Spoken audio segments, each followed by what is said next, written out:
لله رب العالمين وصلي وسلم على سيد المرسلين سيدنا محمد وعلى آله وصحبه أجمعين وبعد السلام عليكم ورحمة الله تعالى وبركاته. Dagdag lang doon sa natalakay kanina, ang sabi sa hadith ng Propeta Muhammad sallallahu alaihi wasallam, man hajja falam yarfuth walam yafsuq raja'a kayawmin waladathu ummuh. So sinabi sa hadith ng Propeta Muhammad sallallahu alaihi wasallam, ang sino man ang magsagawa ng hajj, hindi siya nag-rafath. Ano yung rafath na tinatawag? Ang rafath, ito yung, pasok dito yung, kapag kasama mo yung asawa mo sa hajj, hindi po pwedeng mayroong mangyari sa inyong dalawa habang kayo ay nag-hajj. So bawal yung gano'n. Kahit na siya ay yung asawa. Hindi lang yung asawa, pati yung pamamanhikan. Pati yung pamamanhikan, pasok dito. Hindi lang yung pamamanhikan, pati yung pagpapakasal. Kung yung pamamanhikan bawal, mas lalo na yung pagpapakasal. So, pasok ito sa tinatawag na ar-rafath. So, ibig sabihin nun, sa kabuuan, bawal ang pagiging malapit sa babae. Sa mga araw ng hajj. So, yun yung tinatawag na rafath. Walam yafsuq. Ano yung fisk na tinatawag dito? Yung mga gawaing masama. Yung hindi ka nais-nais na gawain. Sa aya pa, walam yafsuq. Yung sa aya, wala fusuqa, wala jidala fil hajj.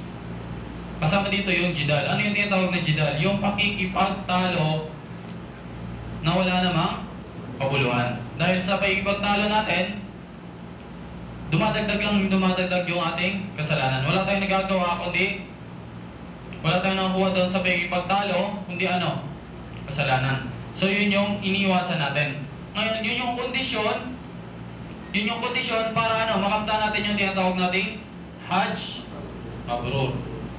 Ngayon, pagka nakamta natin yung hajj mabrur, ano yung reward natin? Sabi sa hadith ng Propeta Muhammad sallallahu alaihi wasallam, hajjun mabrur laysa lahu jazaa'un illa jannah. Ang pinakamatagumpay na hajj, wala siyang ibang gantimpala maliban sa paraiso. Ngayon, yung kondisyon ng hajj mabrur, ano yung kondisyon niya? La rafatha wala fusuqa wala jidala fil hajj. Walang rafath, walang fusuq, walang jidal sa hajj. Sabihin, kung kaya nyo maging matahimik, kung kaya nyo maging pinakamabait na, wala ka nang gagawin kundi puro na lang kabutihan sa hajj. Doon mo makakamtan yung tinatawag natin na hajj mabrur. Hindi lang yon, hindi lang gantimpala mo yung paraiso. Ano pa? Babalik ka na para kang isang sanggol. Nakakapanganak lamang sa'yo ng iyong nanay. Kapag ikaw isang sanggol, bagong panganak, may kasalanan ka o wala? Wala, di ba? Sigurado yun. Wala. Imposible naman yung sanggol magkakaroon ng kasalanan, di ba? Siyempre, wala.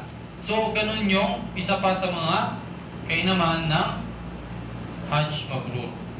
Na para kang bumalik na isang sanggol. Wala kang bahid na kasalanan. Ngayon, kanina, nabanggit din yung tungkol sa babae. Isang babae tinanong, saan ka papatungo? Saan patungo yung babae? Tinanong siya kung saan siya patungo. Sinabi niya, papunta saan? Sa Makkah para mag-hajj. Nang sinabi sa kanya, malayo. Sabi ng babae, sinagot ng babae, malayo sa mga taong tamad. Malayo sa mga taong tamad. Pero sa mga taong nananabik na magsagawa ng Hajj at para tugunan ang panawagan ni Allah subhanahu wa ta'ala, ito ay malapit. Malapit yung Makkah para magsagawa ng Hajj. Isa pa, sa taong mayroong kakayanan,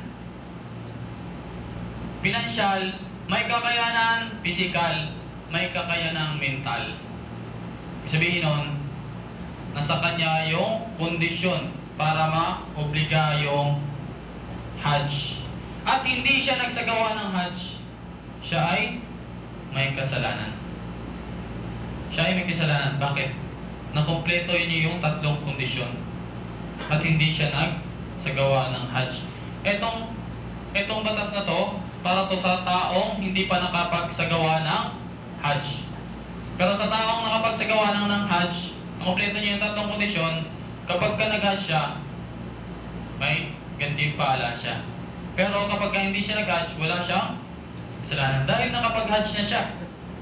So sa mga taong hindi pa nakapag-Hajj, nakompleto nila yung tatlong kondisyon at hindi sila nag-Hajj, sila ay may kasalanan.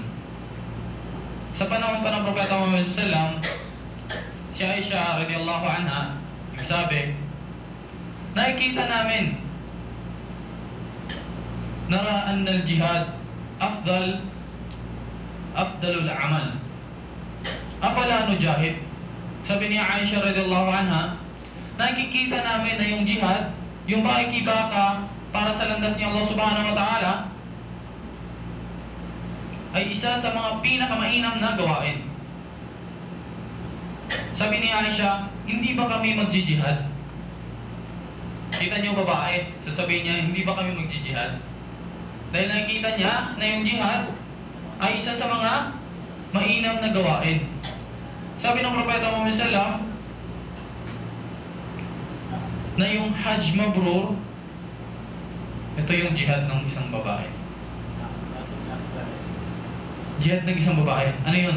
Yung Hajj Mabrur. Kaya naman, binigyan ng pansin ng imam yung patungkol sa Hajj dahil nalalapit na yung buwan ng Hajj. At nawa, meron tayong sapat na kaalaman para sa mga taong magsasagawa ng Hajj na alam nila kung anong mga nararapat nilang gawin at yung mga bagay na dapat nilang iwasan. Nang sa ganon, makamtan nila yung tinatawag na Hajj Mabrur. So hanggang dito na lamang. Wa akhiru da'wana alhamdulillahi rabbil alamin. Assalamu alaikum warahmatullahi ta'ala wabarakatuh.